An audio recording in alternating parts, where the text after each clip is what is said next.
കൃത്യനിഷ്ഠയുടെ കാര്യത്തിൽ മാതൃകയായിരുന്ന രണ്ട് വ്യക്തികളെക്കുറിച്ച് പറഞ്ഞുകൊണ്ട് നമുക്ക് തുടങ്ങാം.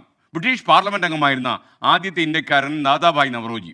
ഇംഗ്ലണ്ടിൽ താമസിച്ചിരുന്ന കാലത്ത് അയൽവാസിയായ സ്ത്രീ ക്ലോക്കിലെ സമയം ശരിയാക്കിയിരുന്നത് ദാദാഭായ് നവറോജിയുടെ പ്രഭാത നടത്തത്തിൻ്റെ സമയം നോക്കിയായിരുന്നു. മഹാത്മാഗാന്ധിയുടെ കൈവശവും എപ്പോഴും ഒരു പോക്കറ്റ് വാച്ച് ഉണ്ടായിരുന്നു.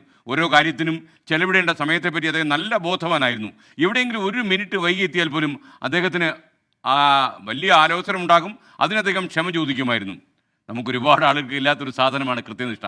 നമ്മൾ എപ്പോഴെങ്കിലും എവിടെയെങ്കിലും ഒരു സമയത്ത് എത്തണമെങ്കിൽ അതിന് 2-3 മിനിറ്റിന് മുമ്പായിരിക്കും നമ്മൾ കുളിയും ദേവാരവും ഒക്കെ തുടങ്ങുക. അതോടെ നമ്മൾ താമസിച്ച് ചെല്ലും എന്നുള്ള ഉറപ്പാണ്. മാത്രമല്ല, നമ്മൾ പോകുന്ന വഴിയിലുള്ള ഒരു തടസ്സങ്ങളും നമ്മുടെ സമയത്തെ അപകരിക്കുമെന്ന് നമ്മൾ വിശ്വസിക്കത്തുമില്ല. നമ്മൾ കൃത്യമായിട്ട് അവിടെ താമസിച്ച് ചെല്ലും. അപ്പോൾ വളരെ പ്രൊഫഷണലി ജീവിക്കുന്ന ഒരാളിന് സമയക്രമം പാലിച്ചേ പറ്റൂ.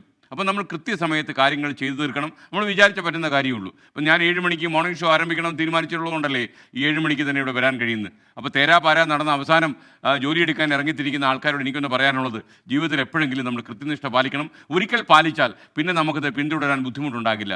മറ്റുള്ളവർക്ക് നമ്മളോട് വല്ലാത്തൊരു ആദരവും സ്നേഹവും വാത്സല്യവും ഒക്കെ തോന്നും. നമുക്ക് വല്ലാത്ത കൃത്യനിഷ്ഠ ജീവിതത്തിലുണ്ടെങ്കിൽ ഒരു ഡിസിപ്ലിൻ, ഒരു അച്ചടക്കം, ഒരു ചിട്ടയൊക്കെ ജീവിതത്തിൽ വരുന്നത് എന്തുകൊണ്ടും നല്ലതാണ്.